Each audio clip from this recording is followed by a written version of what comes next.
사랑하는 부르니 여러분, 한 주간 평안하셨습니까? 평안하셨죠? 네, 그렇게 믿겠습니다. 지난 시간 우리는 교회를 상징하는 세 가지 의미, 이미지를 살피면서 특별히 첫 번째 하나님의 가족에 대해서 우리가 살폈습니다. 세 가지가 뭐였죠? 성경에 하나님의 교회를 상징하는 많은 이미지들이 있는데 우리가 특별히 중요하게 여겼던 세 가지. 첫 번째는 교회는 하나님의 가족이다. 교회는 그리스도의 몸이다. 교회는 성령의 전이다. 꿈에도 이 말들이 나와야 되는데 한 몇 년, 한 10년 더 하면 나오겠죠. 하나님의 가족이 뭔지, 하나님의 가족이라는 의미가 뭔지 우리가 살폈습니다. 교회를 상징하는 두 번째 표현은 그리스도의 몸입니다. 여러분과 제가 세례를 받음을 통해서 한 몸이 되었다고 성경은 말합니다. 그렇다면 그리스도의 몸이 뜻하는 중요한 의미는 뭘까요? 우리는 그리스도의 몸이다. 우리가 그리스도의 몸이다. 교회가 그리스도의 몸이다. 이 말을 습관적으로 많이 사용합니다. 습관적으로 사용하다 보니까 그게 뭐지? 하는 그 중심을 놓칠 때가 많이 있습니다. 몸은 목적을 가지고 모인, 생명을 가지고 모인 유기적인 기관입니다. 그리스도의 몸이라고 할 때 이 몸은 목적을 가지고 모인 유기적인 기관입니다. 목적이 있고 또 연결되어 있다는 거죠. 유기적이라는 말은. 단순한 물질을 넘어선다는 뜻입니다. 그래서 고깃덩이와 우리의 몸이 다른 게 뭘까요? 고깃덩이는 죽어 있습니다. 그냥 가만히 있지요. 하지만 몸은 어떤 목적을 가지고 서로 연결되어 있기 때문에 끊임없이 몸은 움직입니다. 각 기관이 자기 본능대로 움직이지 않고 뇌의 지시를 따라 한 목적으로 움직이는 거죠. 이 아침에 여러분들이 일어나서 예배를 준비하고 예배에 오시는데 모두 다 머리의 지시, 뇌의 지시를 받아서 오신 거예요. 그렇죠? 간혹 이제 아내의 지시 혹은 엄마의 지시를 따라서 움직이는 우리 사람들도 있지만 우리는 우리의 뇌의 지시를, 머리의 지시를 받아서 이렇게 왔습니다. 그런데 머리의 지시를 받아서 온 몸이 예배를 준비하는데 다리는 침대를 향해 간다든지 그 지시를 거부하고 손은 다른 일을 한다든지 그렇지 않죠. 성경의 표현을 따르면 머리의 지시를 따라 우리의 몸은 움직입니다. 만일 머리의 지시와 상관없이 몸이 움직인다면 큰일 나는 거죠. 그건 정상이 아닙니다. 유기적인 공동체는 목적이 있기 때문에 그 목적을 위해 연결돼서 뭔가를 하고 있는 공동체입니다. 우리가 한 지체가 되었다, 그리스도의 몸이 되었다 하는 게 그런 의미입니다. 한 목적을 향해서 같이 움직이는, 다른 말로 이야기하면 같이 일하는 공동체다. 그래서 교회를 사역 공동체라고 부를 수 있습니다. 교회를 뭐라고 부를 수 있다고요? 사역 공동체. 교회는 단순히 연결되어 있다는 것을 넘어서서 같은 목적을 향해서 움직인다는 뜻이지요. 그러니 사랑하는 푸른이 여러분, 하나님이 여러분의 삶 속에서 하나님이 일한다고 믿으십니까? 여러분이 진짜 믿으신다면 그분께서 머리가 되셔서 여러분의 삶을, 여러분의 가정을, 우리 공동체를 인도해 가실 겁니다. 어떤 방향으로 우리를 계속 이끌어 가실 겁니다. 교회가 그리스도의 몸이라는 게 그겁니다. 그리스도의 영이신 성령께서 우리가 살고 있는 이 세상 속에서 우리를 어떻게 움직여 가시는가, 그것을 경험하는 공동체, 그것이 바로 우리가 그리스도의 몸이다라는 뜻이죠. 또 다른 교회의 중요한 상징은 성령의 전이었지요. 성령의 전에서 가장 중요한 건 뭘까요? 바로 예배입니다. 예배 드리는 공동체라는 뜻입니다. 그런데 오늘날 성령님에 대해서 많이들 여전히 오해합니다. 성령께서 하시는 아주 중요한 두 가지 일이 있습니다. 하나는 성령님은 우리에게 예수 그리스도를 증거해 주시고, 다른 하나는 성령님은 우리에게 예수 그리스도께서 다시 오시는 날까지 우리를 지키고 인도하시면서 다시 오시는 그리스도를 준비하게 하십니다. 이게 성령께서 하시는 가장 중요한 두 가지 일입니다. 우리에게 예수 그리스도를 증거해 주신다. 그리고 다시 오시는 그리스도를 맞이하도록 혹은 그분 앞에 내가 서도록 우리를 준비시켜 가신다. 그래서 성령의 전이라는 것은 교회인 우리가 예배 공동체라는 뜻인데 그 앞에 표현 하나가 더 붙어야 정확합니다. 오늘날은. 어떤 표현이냐면 종말론적 예배 공동체. 어떤 예배 공동체라고요? 종말론적 예배 공동체. 여러분과 저는 그냥 예배를 드리는 공동체가 아니라, 그냥 예배를 드리는 사람들이 아니라 주님이 다시 오셔서 세상을 회복하실 것을 기대하는 종말론적인 예배 공동체라는 뜻이에요. 그래서 그리스도인은 그냥 예배 드리고 집에 가지 않습니다. 진정한 의미의 예배를 드릴 때 우리 속에서 일어나는 일이 있다는 거예요. 주님, 다시 오십시오. 주님 오셔서 모든 것을 회복시켜 주십시오. 주님 정말 이 망가지고 깨어진 것들을 온전케 해 주십시오. 온 열방이 주님을 아는 그날을 속히 허락해 주십시오. 그런 일들이 우리 안에 예배를 통해 일어난다는 것이지요. 우리가 왜 주일에 모이지요? 이 주일은 주님께서 부활하신 날이지요. 안식 후 첫날입니다. 성경의 표현을 따르면. 유대인들은 여전히 안식일에 모이죠. 금요일 저녁부터 토요일 저녁까지. 유대인들의 하루 개념은 흑암과 혼돈 가운데서 하나님이 시간을 만드시고 날을 만드셨기 때문에 어둠에서 하루가 시작됩니다. 저녁부터 다음날 저녁까지가 하루 계산. 그래서 금요일 저녁부터 토요일 저녁까지 이걸 안식일로 유대인들은 지키죠. 그런데 우리는 그 안식일에 예배를 드리는 게 아니라 안식 후 첫날 주님이 부활하신 그날에 우리가 예배를 드립니다. 왜 우리가 주님이 부활하신 날을 기념합니까? 주님이 부활하신 몸 그대로 다시 오시겠다는 약속을 우리가 믿기 때문입니다. 그래서 주의 날, The Day of the Lord라는 개념은 구약에 보면 주님의 날은 주님이 다시 오시는 날입니다. 하나님께서 인간을 방문하시는 날, 그날이 주의 날, The Day of the Lord입니다. 그러면 우리가 주일에 모여서 뭘 하는지가 이제 선명해지죠. 주님, 언제 다시 오십니까? 주님, 언제 우리를 다시 방문하십니까? 주님, 어서 오십시오.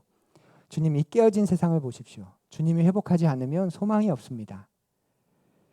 하나님을 예배하는 자답게 이 땅에서 주님 오실 때까지 살아가겠습니다. 그러니 어서 오셔서 회복시켜 주십시오. 그렇게 결단하는 것이 우리가 드리는 주일 예배입니다. 주일 예배. 그냥 이 세상 사는 게 좀 힘드니까 주일마다 모여서 기름 넣듯이 주유하고 영적으로 마사지 받고 집에 가서 다시 세상을 사는 그 정도가 아니라는 거죠. 이 세상에 있는 고통과 아픔을 하나님께로 가져가서 토로하고 신음하면서 하나님 언제 다시 오십니까? 어서 오십시오 하는 예배가 바로 종말론적 예배의 핵심입니다. 그러니 예배를 드리고 난 후에 그 주님을 고대하는, 내가 예배 가운데서 나를 만나주시고 내 마음을 위로해 주시고 내게 힘주셨던 그 주님을 온전히 만나는 그날, 그 주님과의 그 관계가 회복되는 그날에 대한 소망이 없다면 그건 그냥 이 세상을 살아가는 약간 마취제 정도. 그래서 막스가 종교를 인민의 아편이라고 하지 않았습니까? 세상을 변혁하고 개혁할 아무 힘 없는, 그저 자기 위로, 자기 만족 정도 안고 돌아가는 종교는 그런 거야 라고 말하는 거지요. 우리에게 예배는 종말론적인 예배 공동체입니다. 완전히 실현될 그날을 소망하면서 오늘 그날을 받아들이고 경험하는 그 예배입니다. 어느 시대건 교회가 이런 모습을 유지했을 때, 이렇게 예배드렸을 때, 그리고 하나님의 가족, 그리스도의 몸, 성령의 전임을 온전히 유지했을 때 교회는 그 시대에 늘 영향력을 끼쳤습니다. 그러면 교회가 그 시대에 영향력을 끼치게 되면 어떤 일이 일어날까요? 어떤 일이 일어날까요, 여러분? 교회가? 오해하지 마십시오. 그러면 권력을 잡고 그 시대의 어떤 인싸가 되고 메인 문화가 되고 심지어는 기독교 나라를 건설하고 그럴 것 같은데 그렇지 않습니다.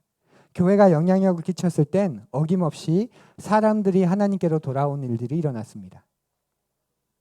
따라해 보시겠어요? 교회가 영향력을 끼쳤을 땐 사람들이 하나님께로 돌아왔다. 예, 하나님을 믿는 사람들이 많아지는 거죠. 그게 여전히 우리 삶의 시금석입니다. 바로미터입니다. 내가 하나님의 자녀로 제대로 살고 있는가, 바르게 살고 있는가, 우리 가정이, 우리 교회가. 그러면 어김없이 일어나는 일은 그 삶을 통해 이 세상 가운데 망가지고 깨어지고 정말 회복과 온전과 치유함을 갈망하는 사람들이 하나님께로 돌아오는 일들이 일어나고 있는 거지요. 예수님께서 베드로에게 약속하셨잖아요. 지난주에 그 신앙 고백 위에 교회를 세운다고 말씀을 나눴는데 예수님은 베드로에게 하늘나라 열쇠, 하나님 나라의 열쇠를 준다고 하셨습니다. 그래서 교회가 제대로 역할을 하면 그 하나님 나라를 활짝 열고 수많은 사람들이 하나님 나라로 너희도 들어가고 그들도 들어가게 한다라고 약속하셨죠. 하나님의 가족, 그리스도의 몸, 성령의 전인 모습을 우리가 제대로 드러나기만 하면 세상의 수많은 사람들이 하나님께로 돌아올 수밖에 없는 겁니다. 이게 하나님의 꿈, 하나님의 비전이지요. 그러면 교회는 이 하나님의 꿈, 비전은 구체적으로 어떻게 드러날까요? 성경이 참 재미있고 신기한 게 이상적인 이야기를 합니다. 하나님은 완전하신 그림을 가지고 계시고 그 완전하신 계획을 가지고 계신 분이기 때문에 현실적인 어떤 방법들을 제안하시는 게 아니라 가장 완전한 이상, 꿈을 우리에게 가르쳐 주시죠. 그러면서 그것을 어떻게 구체적으로 이루어갈까? 그것도 성경을 통해서 우리에게 말씀하십니다. 신약 시대의 교회를 말하는 단어가 여러분이 한 번쯤은 들어보셨을 에클레시아라는 단어인데요. 에클레시아는 원래 교회 건물을 뜻하지 않았습니다. 사도행전 19장의 말씀을 한번 보시겠어요? 19장 39절에 41절인데 한번 눈으로 보십시오. 그리고 여기서 에클레시아, 교회라는 단어가 무엇인지 한번 찾아보십시오. 2번 나옵니다. 우리는 번역을 교회라고 하지 않고 다른 단어로 번역했는데 우리가 흔히 교회라고 알고 있는 에클레시아라는 단어가 여기에 2번 나옵니다. 절표신 제가 안 했지만 39절에 정식 집회 할 때 집회가 에클레시아라는 단어고 밑에 41절에 그는 모임을 해산시켰다 할 때 모임이 에클레시아라는 단어입니다. 그래서 이걸 좀 번역을 더 낮게 했으려면 똑같은 단어를 썼어야 될 것 같아요. 정식 집회에서 그리고 그는 집회를 해산시켰다. 혹은 정식 모임에서 그리고 그는 모임을 해산시켰다. 그렇게 썼으면 더 좋았을 것 같은데 아무튼 성경에서는 영어 성경에서는 둘 다 assembly, gathering 그렇게 표현합니다. 둘 다 어떤 거냐면 이 에클레시아라고 하는 건 어떤 거냐면 사람들이 모여 있는 상태를 뜻하는 겁니다. 어떤 목적을 가지고 모여 있는 것 그걸 교회라고 부르는 거죠. 그렇게 교회는 건물이 아닙니다. 교회는 우리들 어떤 목적을 가지고 모인 우리들 성경 그것을 에클레시아 교회라고 말합니다.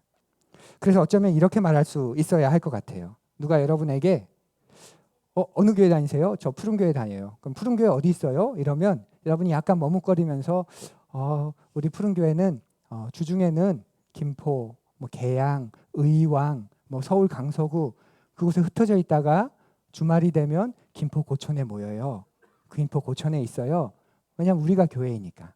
이해되세요? 어느 교회 다니세요? 어디 있는 교회예요?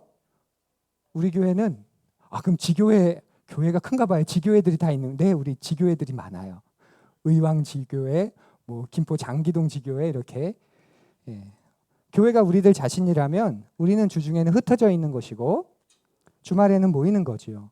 그래서 한때 그런 표현 많이 썼습니다. 흩어진 교회, 모인 교회. 한번 좀 들어보셨죠? 흩어진 교회, 모인 교회. 이게 원래 에클레시아의 뜻이었습니다. 그러다가 바울 서신에 들어오면서 바울은 이제 이 에클레시아를 교회라는 말로 이제 직접적으로 사용합니다. 바울의 편지를 한번 보십시오. 한번 들어보십시오.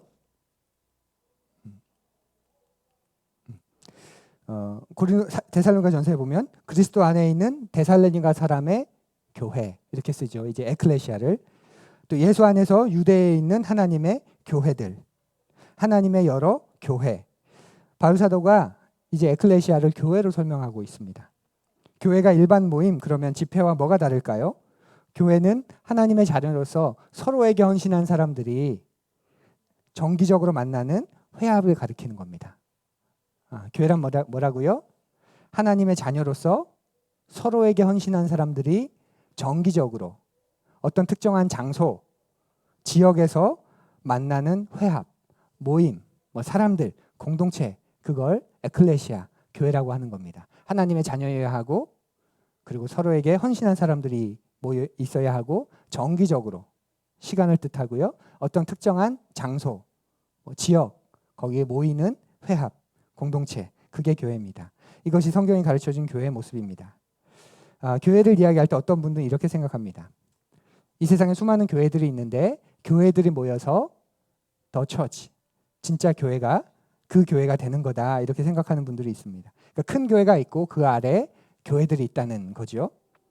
그리고 작은 교회들이 모여서 전체 교회가 된다 이렇게 여깁니다. 그런데 성경은 그렇게 이야기하지 않습니다.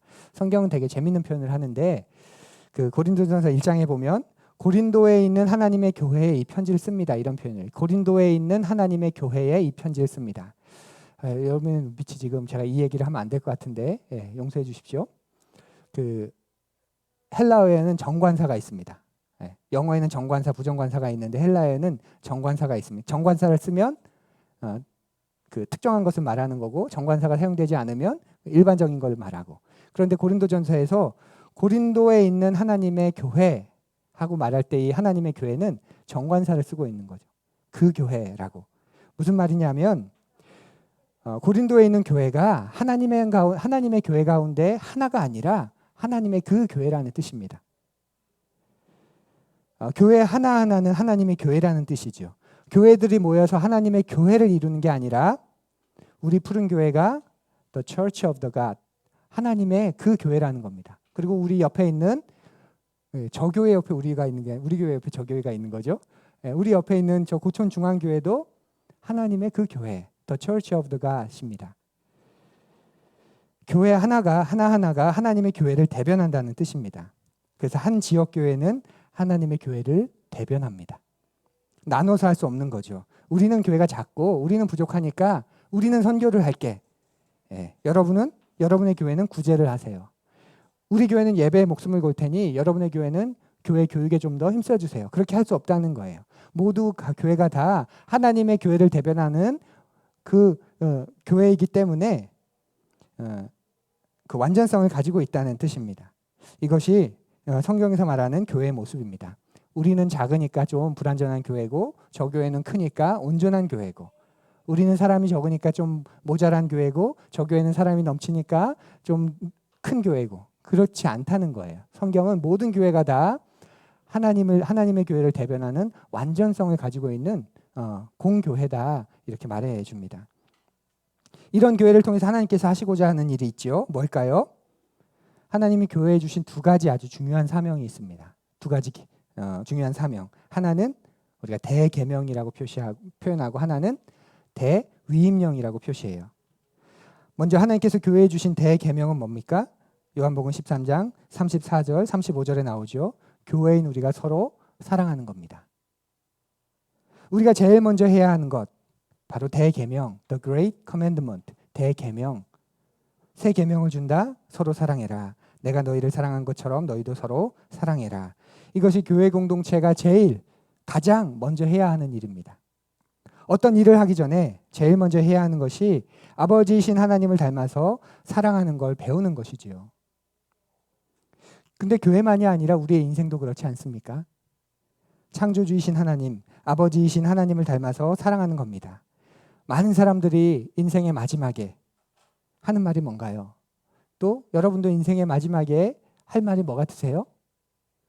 사람들이 죽음 앞에서 가장 많이 하는 말, 대부분 보편적으로 미안하다, 더 사랑하지 못해서 내가 더 사랑했었어야 되는데, 더 사랑해 주었어야 하는데, 이렇게 인생이 끝나는 건데 왜 그랬을까? 미안해.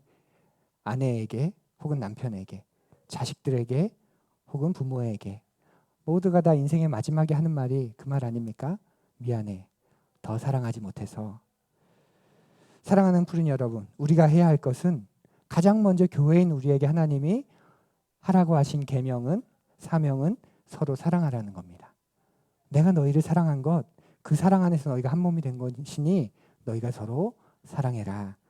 어떤 일을 하려고 하지 말고, 어떤 성취감을 하면서 너희들의 존재를 드러내고 뽐내려고 하지 말고 먼저 사랑하렴. 그러면 사람들이 너희가 나의 자녀인 것을 알게 될 거야. 사랑하는 일에는 규모도 필요 없고 인원수도 제한이 없고 삶의 환경도 그렇게 중요하지 않습니다. 여러분이 인정하든 인정하지 않든, 여러분이 좋든 싫든, 여러분이 공감하든 공감하지 않든 하나님은 여러분을 이 세상에 사랑의 전문가로 보내신 겁니다. 뭐로 보내셨다고요? 사랑의 전문가. 이 세상을 떠날 때 다른 건 몰라도 사랑만큼은 떼고 내 앞에 서라고 부르신 거예요. 사랑만큼은 떼고. 사랑의 PhD 정도? 그런데 사랑의 초졸, 중졸, 겨우 고졸 그 정도로 우리가 이 세상을 떠난다면 너무 슬프지 않을까요? 유일하게 가장 중요하게 우리에게 맡기신 일이 서로 사랑하라는 일인데 사랑하지 못하고 다른 것에 눈이 팔려서 있다가 정작 후회와 회한 속에서 인생을 마감하고 또 하나님 앞에 섰을 때 우리의 모습이 얼마나 죄송스러울까 싶습니다. 그것이 예수님이 우리에게 주신 단 하나의 계명, 대계명입니다. 서로 사랑해라. 또 다른 사명은 뭘까요? 이 하나님의 사랑의 소식을 사람들에게 알려주는 거죠. 우리에게 맡기신 일입니다. 그래서 그것을 대위임령, The Great Commission이라고 합니다. 마태복음 28장 18절에서 20절에 나오는데요. 되게 중요한 말씀인데 제가 예배 때 한 번도 안 읽었던 것 같아요. 우리 같이 읽어볼까요? 예수께서 다가와서 그들에게 말씀하셨다.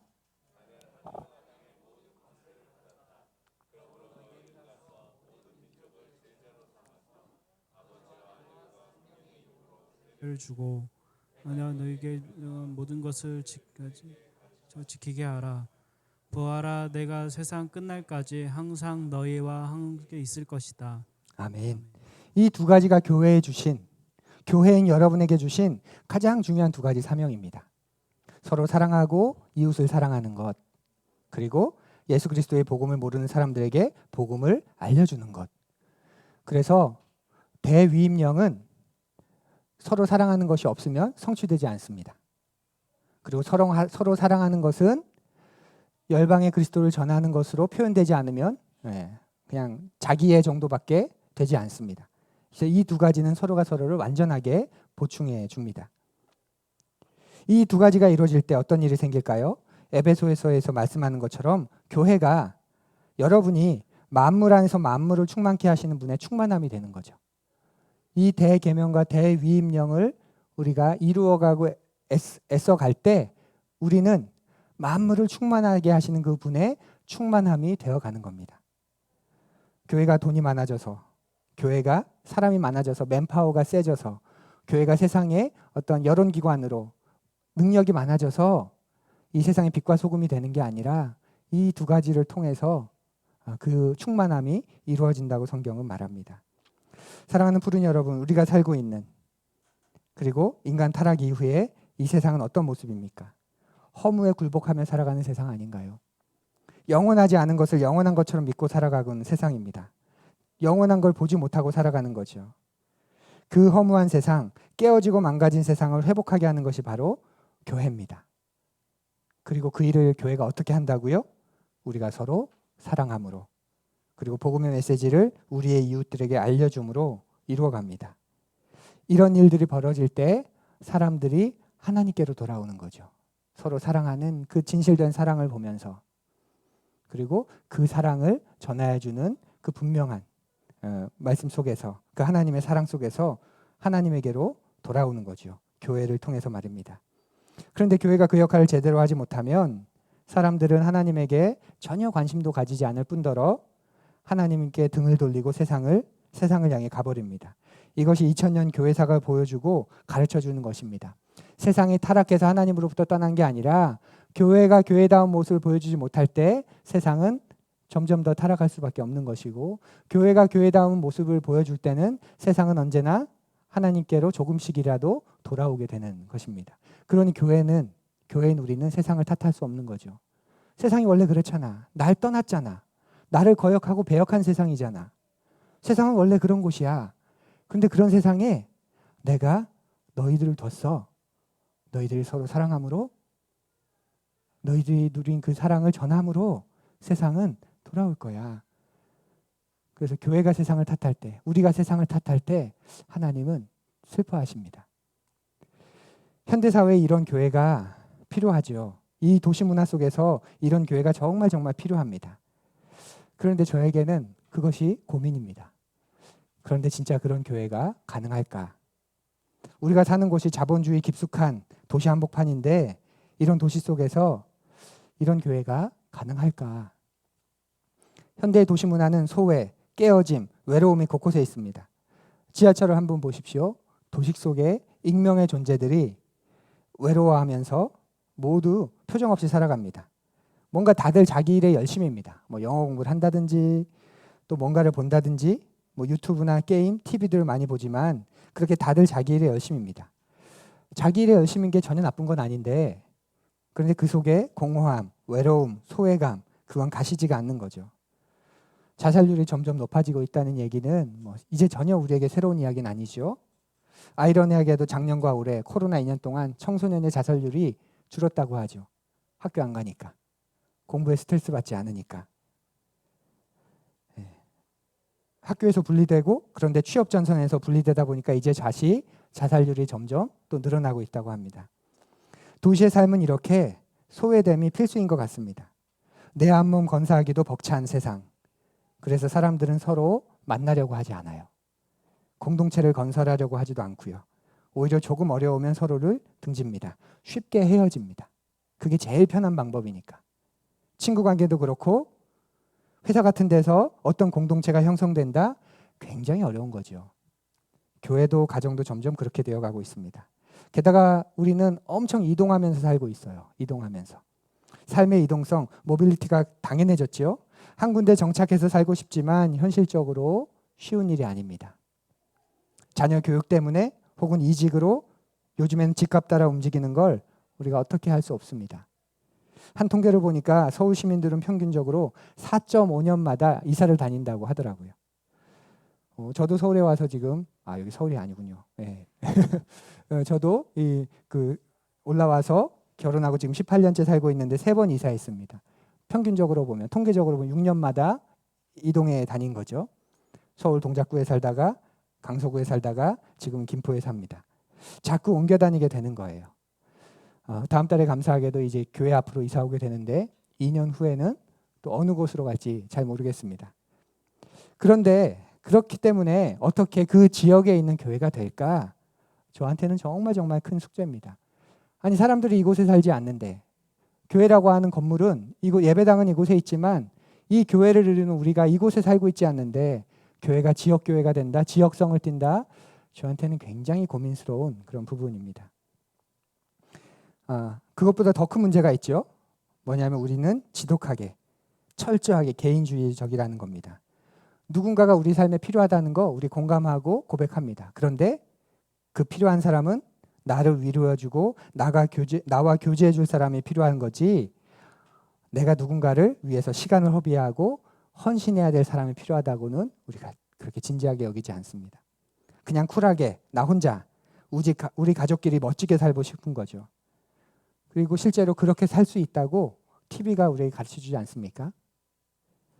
특정 프로를 언급해서 죄송하지만 나는 자연인이다. 또 먹방 프로그램, 여행 프로그램, 또 소비 욕망을 자극하는 광고들 다 어떤 공통점이 있나요? 나만 신경 쓰고 나 혼자서도 멋지게 살 수 있다. 이걸 가르쳐주는 것 아닙니까? 그래서 그런 거 한번 보고 나면 어떤 마음이 듭니까? 여러분의 마음에 저렇게 멋있게 살 수 있는데 나만 아등바등 사는 것 같고 나만 수고하며 애쓰는 것 같고 나만 나를 잊은 채 나를 희생하면서 살고 있는 것 같고 나만 이렇게 여기저기 얽혀서 이렇게 답답하게 복잡하게 그냥 사는 것 같고 저 사람들처럼 나도 나만 신경 쓰면서 나 혼자 저렇게 마음껏 살고 싶다. 이 세상이 그렇게 우리를 충동하지 않습니까? 도시의 문화는 개인이 누려야 할 축복과 개인이 누려야 할 권리와 즐거움만 이야기합니다. 그리고 솔직히 이 도시에는 그렇게 재미있는 게 너무 많습니다. 그런데 그런 곳에서 서로 맞지도 않고 서로 행동하는 게 마음에 안 들고 서로 다르고 게다가 먼 데 살고 이런 사람들이 공동체를 이루며 산다는 게 여러분 가능할까요? 우리가 사는 이 도시 속에서 공동체가 필요하다는 건 알겠는데 그 공동체 정말 할 수 있을까요? 제가 설교문을 쓰다가 여기서 좌절했습니다. 그냥 컴퓨터를 확 덮고 주님 정말 제가 뭐 하고 있는지 모르겠습니다. 그렇게 저도 상태가 나쁠 땐 안 된다고 좌절합니다. 우리가 사는 이 도시라는 맥락, 공동체를 만드는 거 힘들게 하지요. 그리고 많은 교회들은 여러분과 제가 이렇게 천착하는 공동체성을 치열하게 고민하기보다는 많이 모이는 데 관심이 있습니다. 많이 모여야 교회다운 교회라고 여기는 거죠. 이런 속에서 성경적인 교회를 세우는 게 가능할까요? 아멘이 없는 거 보니 저도 요즘 여러분도 좀 상태가 안 좋으시군요. 제가 못하면 여러분이 아멘 목사님 이렇게 해주셔야지. 그런데 가능합니다. 성경이 우리에게 그 구체적인 걸 가르쳐주기 때문에 그래요. 초대교회는 신약의 초대교회는 두 가지 형태로 나뉘어져 있었어요. 하나는 성정에서 모이는 형태고 다른 하나는 가정에서 모이는 형태입니다. 사도행전에 나옵니다. 예루살렘 교회만 해도 수천 명이 모였죠. 베드로의 설교로 3천 명이 회심한 것을 보면 당대 신약의 초대교회 예루살렘 성도들은 한 3천 명 이상, 수천 명이라고 봅니다. 그렇게 어디서 모였을까요? 수천 명이 당연히 성전에서 모였겠죠. 안식 후 첫날에 모이니까 유대인들과 겹치지 않습니다. 그리고 난 후에 그들이 집으로 흩어져서 이제 집에서 사랑의 교제를 나누기 시작합니다. 그러다가 한 번쯤 들어보셨을 거예요. AD 70년에 예루살렘이 로마에 함락되면서 성전이 회파되면서 그러면서 사람들은 이제 성전에 모이지 못하고 이제 가정에서 모이게 됩니다. 물론 그 전에 로마의 박해 때문에 흩어지면서 이제 가정에서 모이기 시작하지만 본격적으로 그렇게 대형으로 모이는 모임이 없어지게 되고 초대교회는 집에서 가정에서 모이게 됩니다. 그래서 성경 곳곳에 가정에서 모인 교회 이런 표현이 굉장히 많이 나오는 겁니다. 한번 볼까요? 고린도전서에서는 아굴라와 브리스가와 그 집에 모이는 교회가 다 함께 주님 안에서 진심으로 문안합니다. 아굴라와 브리스가의 그 집에서 모이는 교회. 로마서에서 16장에서는 나와 온 교회를 잘 돌보아주는 가이오도 여러분에게 문안합니다. 이게 되게 재미있는 표현인데요. 온 교회를 잘 돌보아주는 가이오. 이걸 개역 한글 이전 번역에서는 교회 식주인 가이오 그렇게 표현했습니다. 식주인, 밥해 먹이는 사람이라는 거죠. 그러니까 가이오는 어떤 사람이냐면 사람들을 교회 공동체를 자기 집으로 초대해서 밥해 먹이는 그런 사람이었다는 거예요. 그래서 현대인의 성경에서는 자기 집을 교회로 제공하여 나와 성도들을 접대한 가이오 이렇게 말합니다. 또 16장 다른 부분에서는 그들의 집에서도 모이는 교회에도 문안하여 주십시오.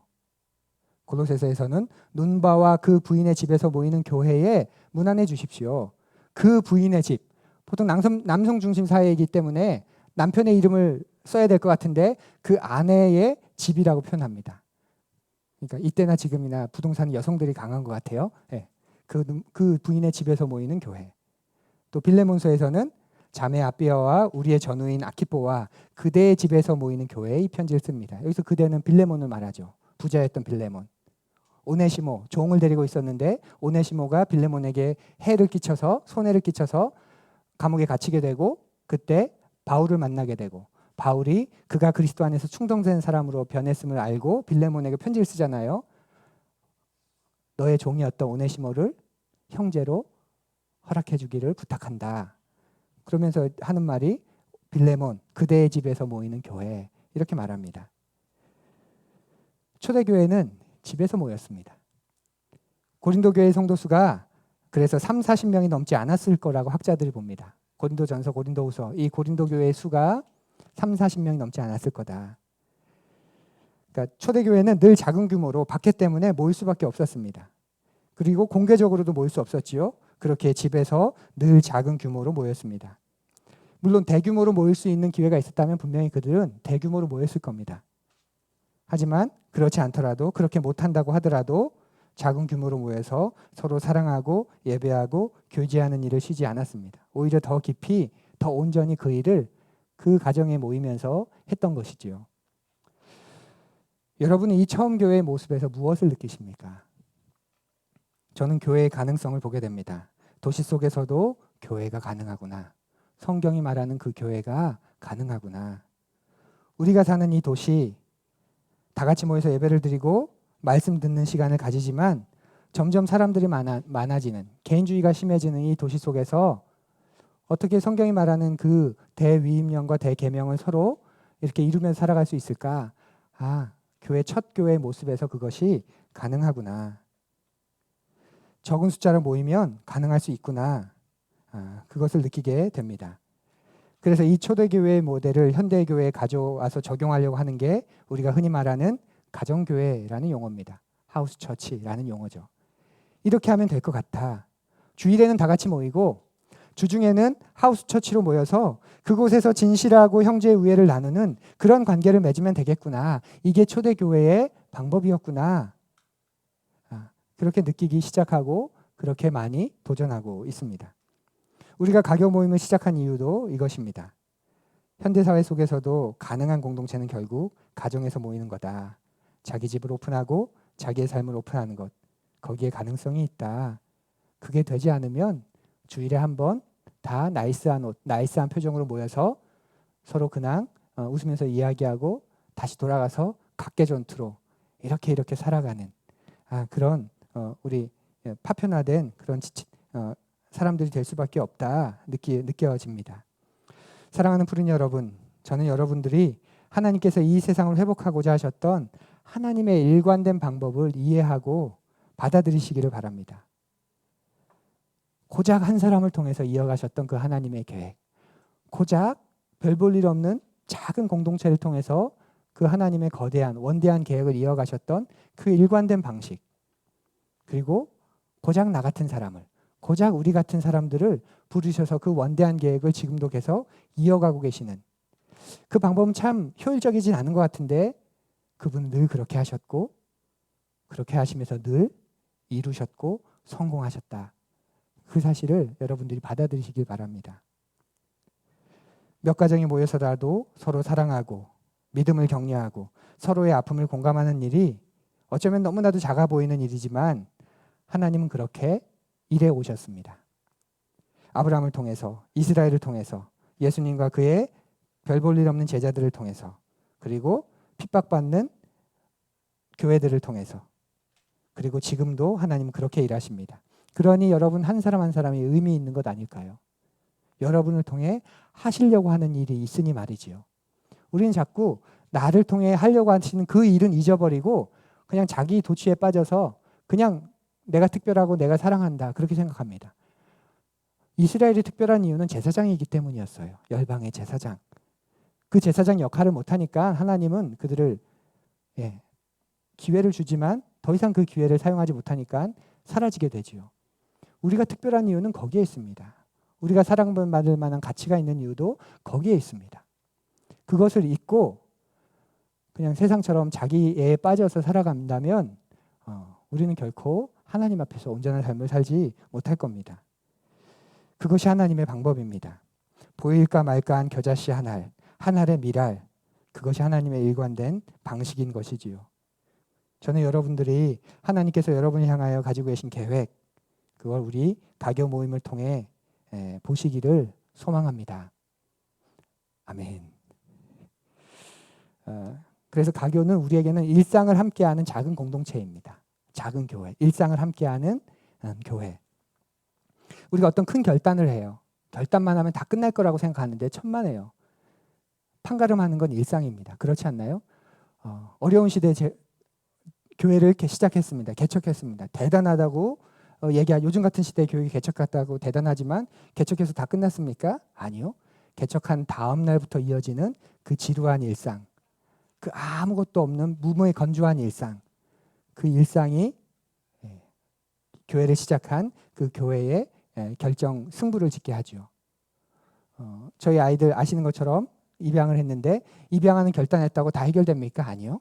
그 이후에 치열하게 양육과 육아와 또 입양 가정이 가지고 있는 그 독특한 그런 문제들과 그런 어려움 속에서 그것을 만들어가고 해결해 나가는 그 치열함 속에서 그 일상 속에서 그 가정이 온전해지는 거죠. 저희는 홈스쿨링을 하고 있는데 홈스쿨링 했으니까 다 끝입니까? 아니죠. 여러분 원하는 학교를 진학했다고 이제 다 끝난 겁니까? 아닙니다.